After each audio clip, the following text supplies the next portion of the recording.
जादुई लहंगा। एक समय की बात है। विजयपुर नामक गांव में दो लड़कियां रहा करती थी, सपना और प्रिया। सपना और प्रिया दोनों बहुत अच्छी दोस्त थी। सपना का ताल्लुक गरीब घराने से था। उसके पिता नहीं थे और उसकी माँ सब्जी बेचकर घर चलाती थी, जबकि प्रिया के पिता का बहुत बड़ा बिजनेस था। सपना और प्रिया साथ साथ स्कूल जाते, पर प्रिया को सपना की दोस्ती बिल्कुल पसंद नहीं थी, क्योंकि वो गरीब थी। उसने सिर्फ अपने काम के लिए सपना को दोस्त बनाया था। एक दिन सपना और प्रिया स्कूल जा रही थी तो रास्ते में उन्हें एक बूढ़ी औरत मिलती है। वो उन दोनों से कहती है, बेटा मुझे कुछ खाने को दे दो, सुबह से कुछ भी नहीं खाया, बहुत भूखी हूँ। चल हट भिखारन, अगर मैं तुझे खाना दे दूँगी तो मैं क्या खाऊँगी। ये लो आंटी, आप मेरा खाना ले लो, मेरे पास ज़्यादा कुछ नहीं है, बस एक रोटी है, ये आप खा लो। वो बूढ़ी औरत सपना को बहुत ज़्यादा दुआएं देकर वहाँ से चली जाती है। उसके जाने के बाद प्रिया सपना की बेवकूफ़ी पर खूब हंसती है और उससे कहती है, तुम तो वाकई बेवकूफ़ हो सपना, तुम्हारे पास एक ही रोटी थी, वो भी तुमने इसको दे दी, अब तुम सारा दिन भूखी रहोगी। हा हा हा हा। मुझे इससे कोई फ़र्क नहीं पड़ता, तुमने देखा नहीं कि वो कितनी भूखी थी। अगर मेरी एक रोटी से उसका पेट भर जाता है तो मेरे लिए इससे अच्छी कोई बात नहीं।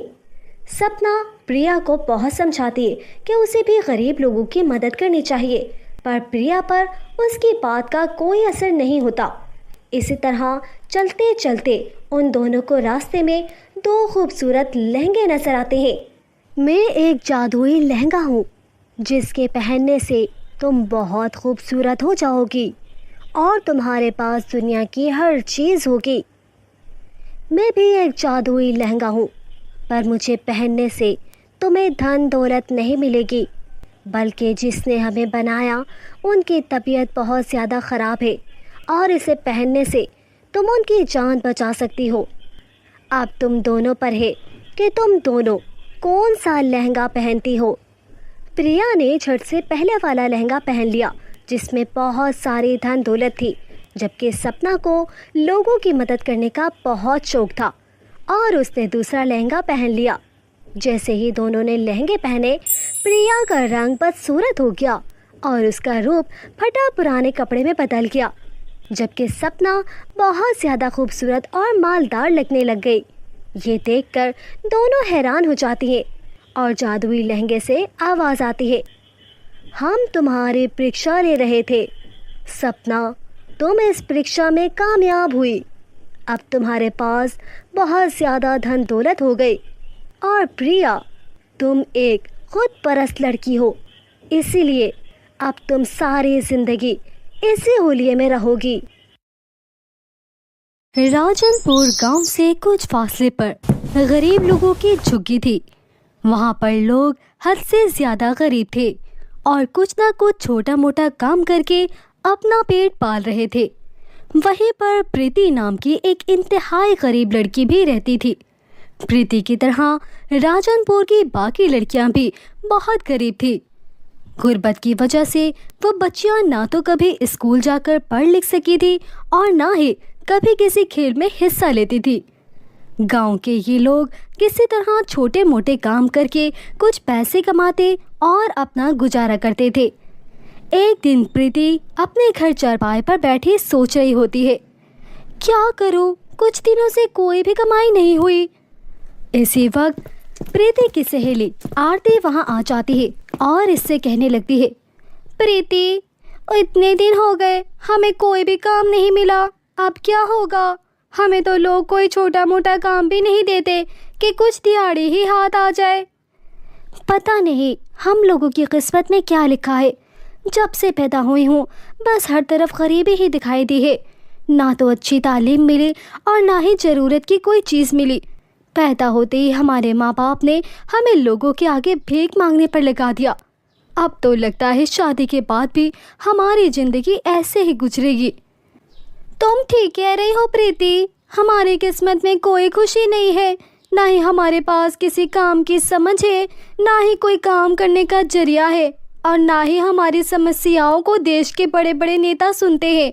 हम गरीब आवाम तो किसी को दिखाई भी नहीं देते। हम जिए या मरे किसी को घटना फर्क नहीं पड़ता है। तुम्हें मालूम है आरती, इतने दिन बीत गए हैं मगर मैंने एक भी ढंग का खाना नहीं चखा। अब तो रोजाना ही सूखी रोटी और नमक पर गुजारा कर लेती हूँ, और कभी कभी तो वो सूखी रोटी भी किस्मत में नहीं होती। प्रीति और आरती अपने दुख दर्द एक दूसरे को बता रही होती हैं कि इसी वक्त काजल नाम की एक लड़की वहाँ पर दौड़ती हुई आती है। मेरी बात सुनो, मैं एक ऐसी धमाकेदार खबर लाई हूँ जिसको सुनकर तुम दोनों के होश उड़ जाएंगे और तुम लोग खुशी से उछल पड़ोगी। ऐसी कौन सी खबर लाई है तू काजल, जरा मुझे भी तो पता चले। अपने पड़ोस गांव में सेठ मोहन लाल के घर में एक बहुत बड़ी दावत हो रही है और वहाँ पर तरह तरह के मज़ेदार और स्वादिष्ट खाने दिए जा रहे हैं।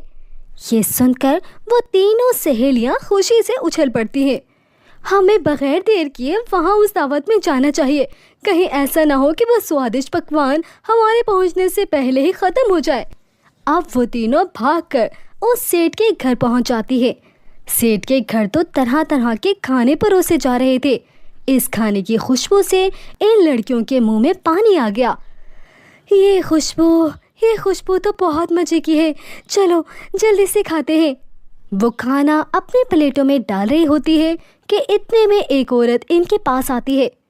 इन भिखारी लड़कियों को अंदर किसने आने दिया? इन्होंने तो सारा खाना ही गंदा कर दिया है। अरे मैं कहती हूँ, ये अंदर कैसे घुसकर आए हैं? किसी ने इन्हें रोका क्यों नहीं? इस औरत के इतना बोलते ही सब लोग इसके इर्द गिर्द इकट्ठे हो जाते हैं और सभी लोग इन्हें घूरने लगते हैं। इतने में वहाँ पर सेठ मोहन लाल की पत्नी आ जाती है और गुस्से से कहने लगती है, तुम भिखारियों की इतनी जुर्रत कि मेरे घर के इस दावत में बगैर इजाज़त आ जाओ? हाँ, तुम्हें अंदर किसने आने दिया? हम माफ़ी चाहते हैं मगर हमने काफ़ी दिनों से एक भी अच्छा खाना नहीं चखा। जब हमें इस घर में दावत का पता चला तो भूख हमें खुद ब खुद यहाँ ले आए। हमें माफ़ कर दें जी। मगर प्रीति की किसी भी बात पर वो बिल्कुल यकीन नहीं करती और ना ही इन पर इनको दया आती है। वो सभी औरतें कहने लगती है, आप तुम तीनों को यहाँ चोरी छुपे आकर खाना खाने की सज़ा मिलेगी। तुम सब ने यहाँ आकर हमारी इतनी अच्छी पार्टी खराब कर दी है और हमारे मेहमानों को इतनी परेशानी हुई। इस पर अब तुम लोगों को ज़रूर सज़ा मिलेगी। हम तुम्हें ऐसे नहीं छोड़ेंगे। अरे इन जैसी गरीब लड़कियों को चोरी छुपे आकर खाना खाने की सज़ा ज़रूर मिलनी चाहिए ताकि फिर कोई गरीब और भिखारी बिना इजाज़त यहाँ आने की जुर्रत ना कर सके। इनको सुधारने के लिए हमें इन्हें बांधकर खूब मारना चाहिए ताकि इनको अच्छी तरह सबक मिले। अब वो सभी औरतें इन तीनों को बांधकर इन गरीब लड़कियों को बहुत मारती हैं। हमें मत मारे, प्लीज़ हमें मत मारे, हमें छोड़ दें। हम यहाँ दोबारा कभी नहीं आएंगे, हमें मत मारे। अब ये कभी दोबारा ऐसी हरकत नहीं करेंगे। चल भाग यहाँ से। प्रीति और इसकी सहेलियाँ वहाँ से रोते हुए चली जाती है। इन अमीरों से तो हम गरीब ही अच्छे हैं जो एक रोटी भी मिलकर बांट कर खाते हैं, जबकि ये इतना खाना ज़ाया कर देते हैं। अगर हम इतने बहुत सारे खाने से थोड़ा सा ले लेते हैं तो ये हमारा ये हाल कर देते हैं। अब मैं कभी भी इनकी दावत में नहीं जाऊंगी। इसके बाद वो तीनों लड़कियां अपने अपने घर चली जाती हैं। अगले दिन प्रीति अपनी सहेलियों को कहती है, चलो जंगल में सूखी लकड़ियां काटने चाहते हैं ताकि इनको करीबी शहर में जाकर बेच दें और कुछ पैसे कमा सके। हाँ चलो चलते हैं।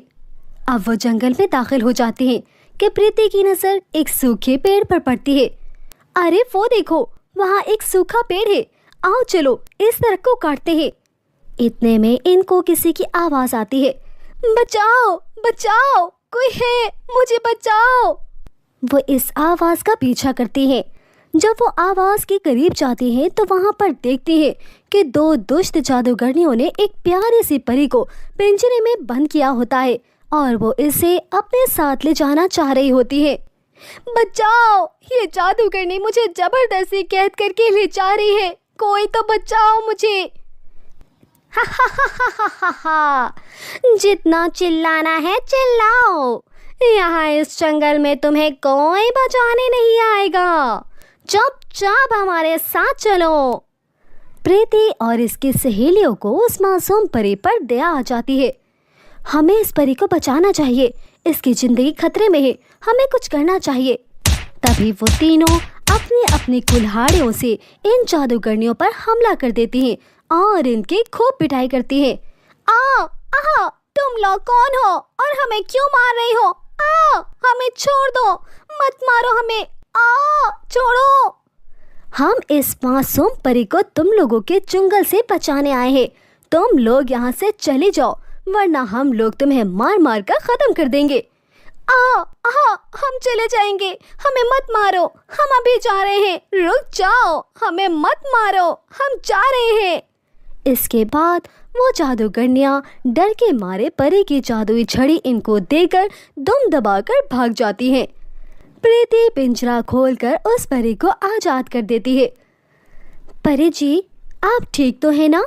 ये लीजिए आपकी जादुई छड़ी। मेरी जान बचाने के लिए तुम लोगों को मैं दिल से धन्यवाद कहती हूँ। अगर तुम ना होती तो ये जादूगरनियां मुझे अपने साथ कैद करके ले जाती। अरे, हमारे होते हुए आपको कोई नुकसान नहीं पहुंचा सकता था परी जी। अब आपके पास आपकी अपनी जादुई छड़ी है, अब आप अपने परी लोग जा सकती हैं। अरे, ऐसे कैसे? तुम तीनों बहादुर लड़कियों ने मेरी जान बचाई है। अब मुझे बताओ कि तुम लोगों को इसके बदले क्या चाहिए? हम सब बहुत गरीब हैं परी जी। क्या आप अपनी जादुई छड़ी से राजनपुर गांव वालों की गरीबी खत्म कर सकती हैं? देखो अच्छी लड़कियों, गरीबी तो मेहनत से ख़त्म होती है, परंतु मैं तुम्हें कुछ और चीज़ें दे सकती हूँ। इतना कहकर परी अपनी जादुई छड़ी घुमाती है। ये देखो, ये जादुई फ्रॉक, जादुई सैंडल और जादुई चूड़ियाँ हैं। लेकिन हम इनका क्या करेंगे? इनसे हम अपनी गरीबी कैसे ख़त्म करेंगे? अपना पेट कैसे भरेंगे? इन जादुई चीज़ों से तुम लोग जितने चाहे फ्रॉक, चूड़ियाँ और सैंडल हासिल कर सकती हो। फिर तुम इनको शहर ले जाकर बेच देना और उससे खूब पैसे कमाना। इतना कहकर परी गायब हो जाती है और ये तीनों सहेलियाँ खुशी खुशी जादुई फ्रॉक, सैंडल और चूड़ियाँ लेकर घर आ जाती है और इन जादुई फ्रॉक, चूड़ियों और सैंडल से काफ़ी सारे खूबसूरत फ्रॉक, चूड़ियाँ और सैंडल मंगवा लेती हैं और अगले ही दिन बाजार जाकर ये खूबसूरत फ्रॉक, सैंडल और चूड़ियाँ बेचती है। इनके फ्रॉक, चूड़ियाँ और सैंडल इतने खूबसूरत होते हैं कि फ़ौरन हाथों हाथ बिक जाते हैं और इनके पास ढेर सारे पैसे आ जाते हैं, जिससे ये अपने खाने पीने और दूसरी ज़रूरत का सामान खरीद लेते हैं। इस तरह धीरे धीरे इनके पास बहुत पैसे जमा हो जाते हैं।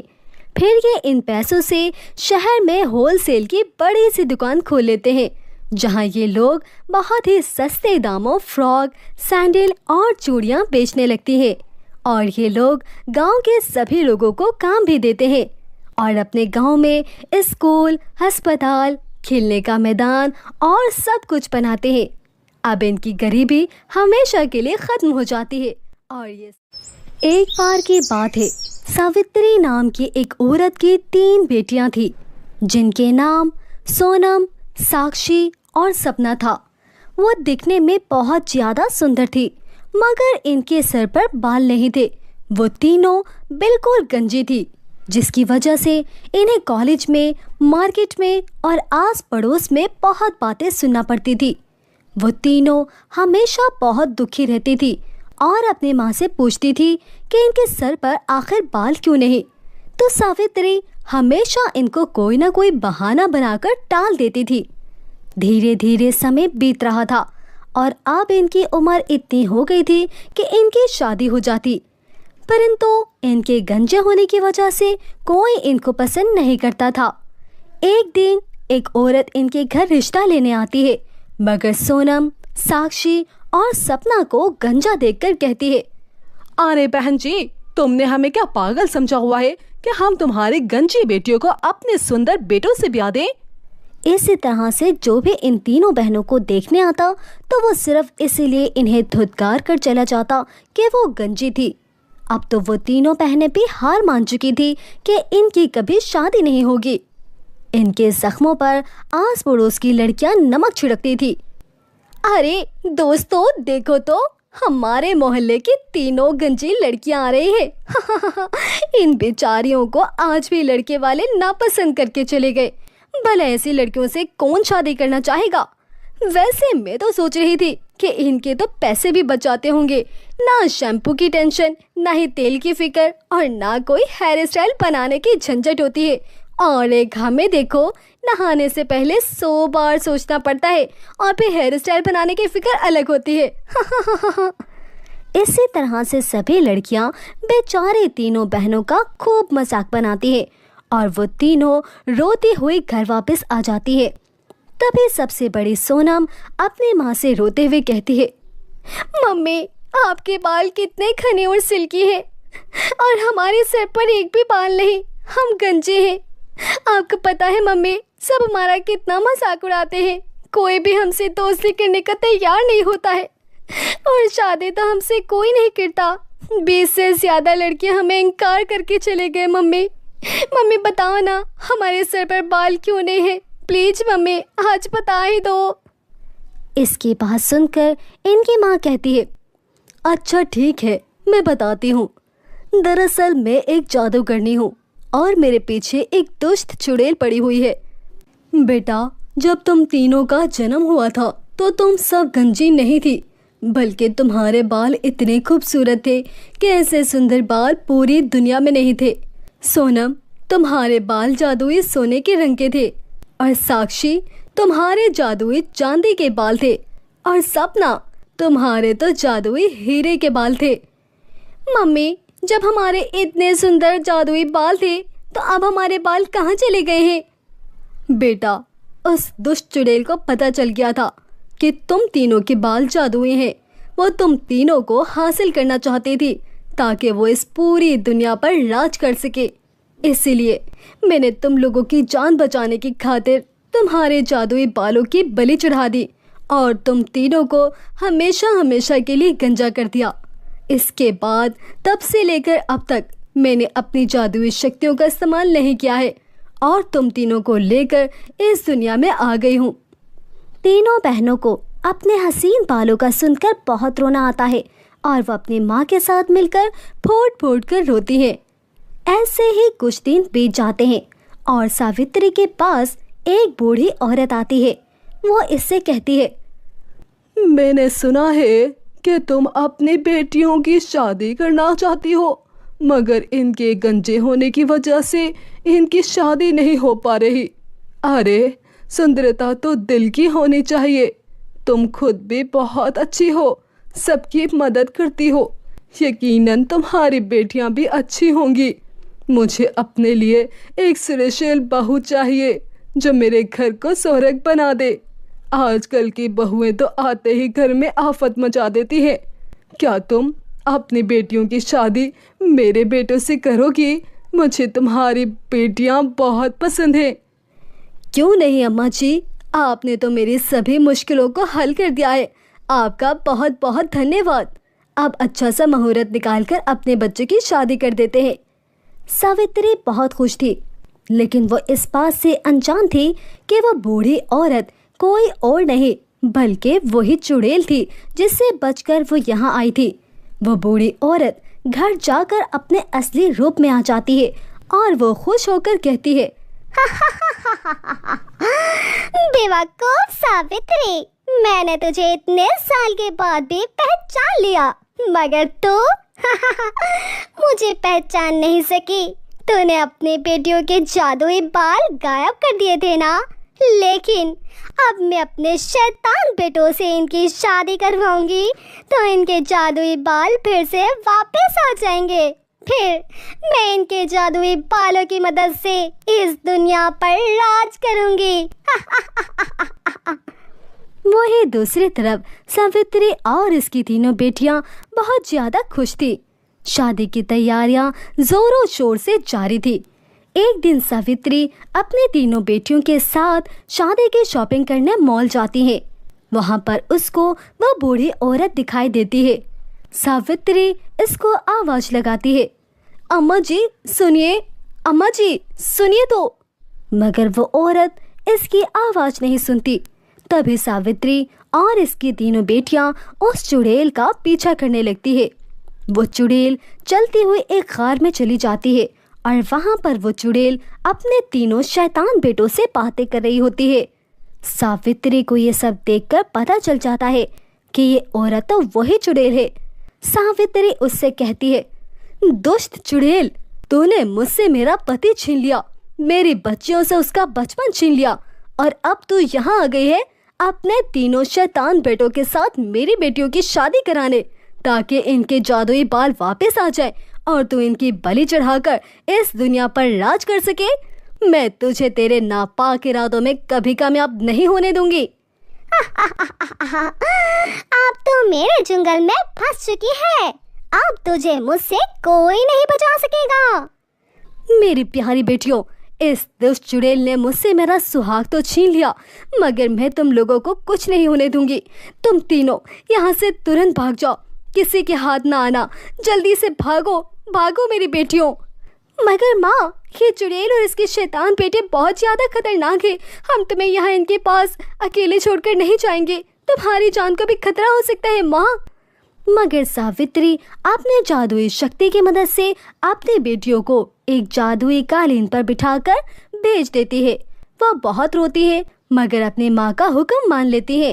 दूसरी तरफ सावित्री इस जादूगरनी का मुकाबला करते हुए उसके तीनों बेटों को मार देती है, मगर सावित्री इस चुड़ैल से नहीं लड़ सकती थी। इसी तरह सावित्री की मृत्यु हो जाती है।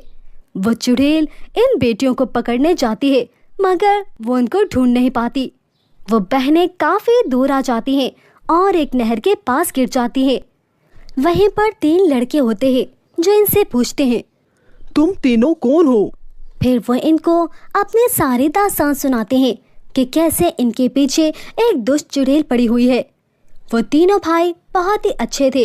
वो इन तीनों बहनों से शादी कर लेते हैं और शादी करते ही सोनम, साक्षी और सपना के जादुई बाल वापस आ जाते हैं। इनकी सास इनसे पूछती है, अरे सोनम, साक्षी, सपना, तुम लोगों के ये बाल अचानक से कैसे उगाए हैं? माँ जी, अब आप ये समझे कि आपकी जो भी गरीबी थी वो हमारे जादुई बालों की वजह से दूर हो जाएगी और आप लोग अमीर हो जाएंगे। इतना कहते ही सोनम अपने बालों से सोना, साक्षी चांदी और सपना हीरे निकालती है, जिसके बाद वो तीनों भाई बहुत ज्यादा अमीर हो जाते हैं। वो तीनों बहनें बहुत अच्छी थी, अपने बालों की मदद से सारे गांव वालों की मदद करती थी। इस बात की खबर जब चुड़ैल को लगती है तो वो गांव में आकर खूब तबाही मचा देती है और चारों तरफ आग लगा देती है। वो तीनों बहनें आखिरकार इस दुष्ट चुड़ैल को मारने के लिए इकट्ठी हो जाती हैं और अपनी जादुई बालों की शक्ति से उस चुड़ैल को जलाकर राख कर देती है। फिर वो अपने जादुई बालों की मदद से पूरे गांव में सोने, चांदी और हीरे बांटती है ताकि जो भी नुकसान हुआ इसको पूरा कर सके। फिर सब हंसी खुशी रहने लगे क्योंकि अब उस दुष्ट चुड़ैल का खतरा खत्म हो चुका था। एक गांव में सुमन नाम की लड़की रहा करती थी। सुमन दिखने में बहुत ही ज्यादा बदसूरत थी, लेकिन दिल की बहुत ही अच्छी थी। सुमन के पिता मगन ने अपनी पहली पत्नी रागनी के गुजर जाने के बाद रमा नाम की एक औरत से दूसरी शादी की। कुछ समय तक तो रमा ने सुमन को अपनी सगी बेटी की तरह प्यार किया।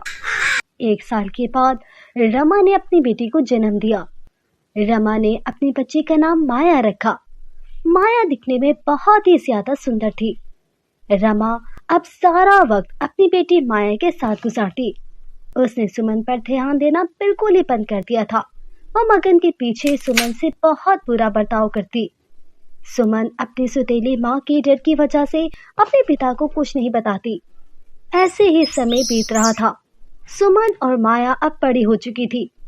आस पड़ोस के लोग सुमन की बदसूरती का खूब मजाक बनाते, पर सुमन को इससे कोई फर्क नहीं पड़ता। पर जब सुमन की सौतेली माँ और बहन उसे बदसूरती का ताना देती, बुरा भला कहती, तो उसे बहुत दुख होता और वह अपनी मरी हुई माँ को याद करके रोने लगती। एक दिन की बात है, सुमन अपनी सौतेली बहन माया के मेकअप बॉक्स से गुलाबी रंग की लिपस्टिक अपने होठों पर लगा रही थी। तभी वहाँ माया आई और उसे थप्पड़ मारते हुए बोली, तेरी हिम्मत कैसे हुई मेरी इतनी महंगी लिपस्टिक अपने मुंह पे लगाते हुए? तुझे कितनी बार समझाया है कि मेरी चीजों को हाथ मत लगाया कर काली भैंस। तुझे मेरी बात समझ नहीं आती? मुझे अलग अलग लिपस्टिक अपने होठों पर लगाने का बहुत शौक है, पर मेरे पास एक भी लिपस्टिक नहीं है और तुम्हारे पास तो इतनी सारी लिपस्टिक है। अगर मैंने इनमें से एक लिपस्टिक लगा ली तो क्या हो गया? माँ तो तुम्हें वैसे भी हर हफ्ते मेकअप और ड्रेसेस का सामान खरीद कर देती है, लेकिन मेरे लिए ना कोई चीज लाती है और ना मुझसे प्यार करती है। लगता है तो भूल गई है, वो मेरी माँ है, तुझे क्यों प्यार करेगी? बोल। माँ, माँ किधर हो तुम? जल्दी आओ, देखो आज इस कलमुही ने क्या करा है। माया के चिल्लाने की आवाज सुनकर कमरे में आराम करती हुई रमा बाहर आती है और बोलती है, अरे क्या हुआ? अब क्या कर दिया इस कलमुही ने? देखो ना माँ, इसने मेरी इतनी महंगी लिपस्टिक खराब कर दी। आईने में खड़े होकर मेरी लिपस्टिक लगा रही थी ये। क्यों रे कलमुही, तुझे बहुत शौक है ना अपने कल्लू जैसे मुंह पर लिपस्टिक लगाने की? चल आज मैं तेरी ये ख्वाहिश पूरी करती हूँ। जब देखो आईने के सामने खड़ी हो जाती है। आज मैं तेरी वो मुरम्मत करूंगी कि तू सपने में भी अपने होठों पर लिपस्टिक लगाना भूल जाएगी। माँ, माँ मुझे छोड़ दो, मुझे बहुत दर्द हो रही है। माँ, इतनी सी बात के लिए मुझे क्यों मार रही हो? बस जरा सी लिपस्टिक ही तो अपने होठों पर लगाई थी। एक तो गलती करती है, ऊपर से जबान चलाती है। बेचारी सुमन दर्द से कराने लगी। चल जा अब यहाँ से, अपना काला मुंह लेकर दफा हो जा। सुमन रोते हुए अपने कमरे में चली गई। बेचारी सुमन ऐसे ही आए दिन सुतीली माँ और बहन के जुल्मों को सहती रही। फिर एक सुबह रमा सुमन को आवाज लगाती है, कलमोही, अरे ओ कलमोही, कहाँ मर गई है करमचली? मैं कब से तुझे आवाजें दे रही हूँ। सुमन रसोई घर में काम कर रही होती है। काम छोड़ते हुए बाहर आकर बोली, क्या हुआ माँ? हम आज मसूरी घूमने जा रहे हैं। सच में माँ? क्या मैं भी आपके साथ चलूंगी? ज्यादा खुश होने की जरूरत नहीं, तू घर पर रहकर घर की रखवाली करेगी, समझी? अब जल्दी जा, मेरा और माया के कपड़े प्रेस कर दे, हमें जाने की तैयारी भी करनी है। तब तक मैं बाकी की तैयारी मुकम्मल करती हूँ। पर माँ मुझे भी साथ ले जाओ, मैं अकेले घर में क्या करूंगी? मेरे पास फालतू पैसा नहीं है तुझ पर खर्च करने के लिए। जितना कहा गया है उतना कर। अब जा, दफा हो। आधे घंटे में सारे कपड़े प्रेस हो जाने चाहिए, समझ गई है ना? बेचारी सुमन उदास मन से सारे कपड़ों को प्रेस करने लगी। तभी अचानक से उसे याद आया कि रसोई में उसने दूध गर्म करने गैस पर रखा हुआ था। सुमन गर्म प्रेस को कपड़े पर छोड़कर भागी भागी रसोई में गई। शुक्र है दूध उबला नहीं, वरना आज माँ मेरी चटनी बना देती। चलो फटाफट से अब बाकी के कपड़ों को प्रेस करती हूँ, उसके बाद 1 घंटे कमरे में जाकर आराम कर लूंगी। सुबह से घर का काम कर करके बहुत थक गई हूँ। ऐसा सोचकर सुमन फौरन कपड़े प्रेस करने कमरे में पहुंचती है तो उसे कमरे में जलने की बदबू आने लगती है। अरे ये जलने की बदबू कहाँ से आ रही है? मैंने तो गैस बंद कर दी थी। ऐसा कहकर जैसे ही सुमन की नजर प्रेस करते हुए कपड़ों पर पड़ती है तो अरे ये क्या हो गया? मैंने माँ की साड़ी जला दी, अब तो वो मुझे नहीं छोड़ेगी। अब मैं क्या करूं? सुमन बहुत ज्यादा डर गई थी। थोड़ी देर में सुमन की सुतीली माँ कमरे में आती है और वह अपनी जली हुई साड़ी देखकर गुस्से से बोली, सत्यानाश हो तेरा, तूने मेरी इतनी महंगी साड़ी जला दी। मुझे पता है तूने ये सब जानबूझकर किया है। नहीं नहीं माँ, मैंने जानबूझ के कुछ नहीं किया माँ, अब मुझसे गलती हो गई, मुझे माफ कर दो माँ। क्या कहा? तुझे माफ कर दूं? आज मैं तेरा वो हश्र करूंगी कि तू जिंदगी भर याद रखेगी। जल्दी से अपना हाथ आगे कर, आज मैं इसी प्रेस से तेरा हाथ जला दूंगी। नहीं नहीं नहीं माँ, मेरे साथ ऐसा मत करो, मैंने कुछ नहीं किया। लेकिन रमा ने सुमन की एक ना सुनी और गरम प्रेस से सुमन का हाथ जला दिया। अब तुझसे आइंदा कोई गलती नहीं होगी। अपनी मनहूस शक्ल लेकर दूर हो जाए यहाँ से और घर के बाकी काम निपटा ले। माया बेटी, जल्दी से तैयार हो जाओ, हमें देरी हो रही है। मैं जल्दी से सामान पैक कर देती हूँ। इतना बोलकर रमा मसूरी जाने के लिए सामान पैक करने लगी। वहीं दूसरी तरफ सुमन के हाथ में बहुत जलन हो रही थी, फिर भी वो रसोई में बर्तन धो रही थी। कुछ देर बाद रमा अपनी बेटी माया के साथ मसूरी जाने के लिए निकल रही थी। तभी वो सुमन से बोली, सुन रही कलमोही, हम 4-5 दिन में वापस आ जाएंगे। हमारे पीछे घर का अच्छी तरह से ख्याल रखना। घर का एक भी सामान इधर से उधर नहीं होना चाहिए, समझी ना? ये कहकर रुमा अपनी बेटी माया के साथ वहां से चली गई। इधर सुमन के हाथ में बहुत जलन हो रही थी। वह अपनी मरी हुई माँ की तस्वीर के पास खड़ी होकर खूब रोती है। माँ, माँ, आप मुझे छोड़कर कहाँ चली गई? माँ, मेरे पास लौट आओ। माँ, सौतेली माँ ने प्रेस से मेरा हाथ जला दिया। मेरे हाथ में बहुत जलन हो रही है माँ, माँ। ये कहकर सुमन फूट फूट कर रोने लगती। तभी सुमन की माँ की तस्वीर से आवाज आई, रो मत सुमन बेटी। माँ की आवाज सुनकर सुमन हैरान हो गई और यहाँ वहाँ देखते हुए बोली, माँ, माँ, आप कहाँ हो? आप आ गई माँ, लेकिन मुझे दिखाई क्यों नहीं दे रही? मैं दिखाई नहीं दूंगी बेटा, मैं एक आत्मा बन गई हूँ। सिर्फ कुछ समय के लिए तुमसे मिलने आई हूँ। अब तुम्हें उस जालिम औरत के जुल्म सहने की कोई जरूरत नहीं। मैं तुम्हें एक जादुई लिपस्टिक देती हूँ, जिसे लगाकर तुम बहुत खूबसूरत हो जाओगी। साथ ही तुम्हारी सारी परेशानी भी दूर हो जाएगी, क्योंकि ये मामूली लिपस्टिक नहीं, बल्कि एक जादुई लिपस्टिक है जो तुम्हारी हर जरूरत पूरी करेगी। और इस जादुई लिपस्टिक को तुम्हारे अलावा कोई हाथ नहीं लगा सकता। क्या क्या सच कह रही हो माँ? हाँ, सच में बेटी, तुम्हें अब चिंता करने की कोई जरूरत नहीं है। मेरे जाने का समय हो गया है। हमेशा खुश रहना और अपना बहुत ख्याल रखना बेटी। सुमन ने जैसे ही जादुई लिपस्टिक अपने होठों पर लगाए, उसका रंग रूप बिल्कुल बदल गया। वह बहुत ही सुंदर दिखाई देने लगी। साथ में उसका जला हुआ हाथ भी बिल्कुल ठीक हो गया। ये देखकर सुमन की खुशी का ठिकाना नहीं रहा। अब सुमन जादुई लिपस्टिक की मदद से घर का सारा काम करवा लेती और अपना मनपसंद खाना भी पेट भरकर खाती। सुमन जादुई लिपस्टिक को पाकर बहुत खुश थी। अब वो जो भी चाहती, जादुई लिपस्टिक उसको पूरा कर देती। ऐसे ही 4-5 दिन बीत गए। सुमन की सौतेली माँ और बहन जब घर वापस लौटे तो सुमन का रूप देखकर चौंक उठे। अरे माँ, देखो तो काली बंदरिया कैसे सुंदर हो गई। क्यों रे करमजली, हमारे जाते ही लगता है तूने कोई जादू टोना सीख लिया है। जल्दी बता, तू इतनी जल्दी सुंदर कैसे हो गई? माँ, ये सब मेरी माँ की जादुई लिपस्टिक का कमाल है। ये कहते हुए सुमन ने रमा को सारी बातें बता दी। ये सुनकर रमा मुंह बनाते हुए बोली, तू सुंदर तो हो गई, लेकिन तू कभी मेरी बेटी की बराबरी नहीं कर पाएगी। माँ, मुझे भी जादुई लिपस्टिक चाहिए। क्या करेगी तू जादुई लिपस्टिक लेकर? तुम तो पहले ही इतनी ज्यादा खूबसूरत हो मेरी बेटी।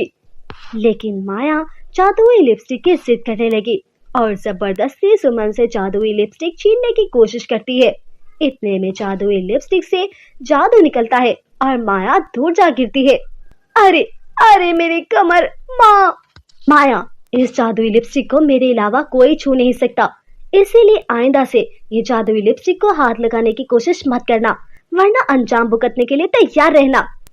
मैं ये जादुई लिपस्टिक लेकर ही रहूंगी। माया बेटी, छोड़ो, चलो अपने कमरे में। वैसे भी तुम बहुत खूबसूरत हो। ये जादुई लिपस्टिक का लालच छोड़ो, मैं तुझे कल महंगी महंगी लिपस्टिक लेकर दूंगी। इस करमजली की सड़ी हुई लिपस्टिक लेकर क्या करेगी? देखने ही रही, तूने जैसे ही लिपस्टिक को हाथ लगाया तो दूर जा गिरी। अब दोबारा से इसको हाथ लगाने की कोशिश करेगी तो पता नहीं क्या होगा। इसने कहीं से काला जादू सीख रखा है। चल यहाँ से। ये कहते हुए रमा अपनी बेटी माया को हाथ पकड़ते हुए उसे वहां से ले गई। लेकिन माया मन ही मन में सुमन से चलने लगी। ऐसे ही 2-3 दिन बीत गए।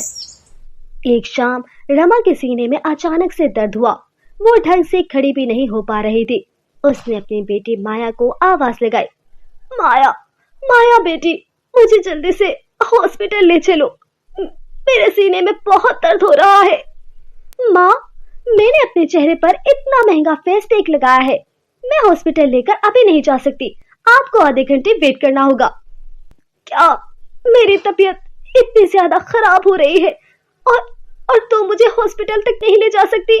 मैंने तेरे लिए इतना कुछ करा, तेरी हर ख्वाहिश पूरी करी, तुझे किसी चीज की कमी नहीं होने दी, और आज जब मेरी जान खतरे में है तो तेरे पास मुझे हॉस्पिटल ले जाने का वक्त नहीं। अरे माँ, मामूली सा दर्द है, ठीक हो जाएगा। मैं ज्यादा तुमसे बात नहीं कर सकती वरना मेरा फेस मास्क खराब हो जाएगा। ये कहकर माया अपने कमरे में चली जाती है और रमा की तबीयत और ज्यादा खराब हो जाती है। इतने में सुमन वहां से गुजरती है और रमा की तबीयत खराब देखकर अपनी जादुई लिपस्टिक से रमा को हॉस्पिटल पहुंचा देती है। रमा को जब होश आता है तो वो सुमन को वहां देखकर कहती है, सुमन बेटा, मुझे माफ कर दो। मैंने तुम्हारे साथ बहुत बुरा सलूक किया, फिर भी तुम मुझे हॉस्पिटल ले आए। जिस बेटी को मैंने प्यार दिया उसकी हर ख्वाहिश पूरी की, उसने मुझे हॉस्पिटल ले जाने से इनकार कर दिया। और जिस बेटी पर मैंने बहुत जुल्म किया उसे मारा पीटा, यहाँ तक कि उसका हाथ तक जला दिया, उसी ने मेरी जान बचाई। मुझे माफ कर दो। ऐसा कहकर रमा सुमन से हाथ जोड़कर माफी मांगती है। माँ, आपको माफी मांगने की कोई जरूरत नहीं है। आप मेरी माँ हो, मुझे आपसे माफी नहीं चाहिए। बस मुझे आपसे माँ की तरह प्यार चाहिए और कुछ भी नहीं चाहिए। रमा अब सुमन को माँ की तरह बहुत प्यार देती है। ये देखकर माया को भी अपनी गलती का एहसास हो जाता है और वह सुमन और अपनी माँ से माफी मांगती है। इस तरह जादुई लिपस्टिक की मदद से तीनों माँ बेटियां आपस में हंसी खुशी अपना जीवन बिताती है। अगर आपको हमारी कहानी पसंद आई है तो लाइक, शेयर और सब्सक्राइब करना मत भूलिएगा।